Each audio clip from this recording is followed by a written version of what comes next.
সেদিন সন্ধেবেলা মনে হচ্ছিল কিছু একটা বানাই, তো আমি তো ভেবেই মরি কি বানাই। তারপর মনে পড়লো আমার বাড়িতে তো আলু আছে, তো আলু দিয়েই কিছু একটা বানানো যাক। তো দেখো, প্রথমেই আলুটা সেদ্ধ চাপিয়ে দিয়েছি।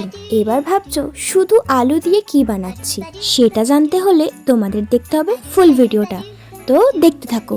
তো দেখো, আলুটাকে ভালো করে সেদ্ধ করে চটকে মেখে তার মধ্যে হলুদ গুঁড়ো, লঙ্কার গুঁড়ো, জিরে, গরম মশলা, নুন আর কর্নফ্লাওয়ার দিয়ে এরকম একটা সেপারেট তৈরি করেছিলাম। এটাকে পটেটো ফিঙ্গারও বলা হয়, যেহেতু লম্বা লম্বা আর আলু দিয়ে, তাই পটেটো ফিঙ্গার। তো যাকে বলে নেই কাজ তো আলু ভাজ।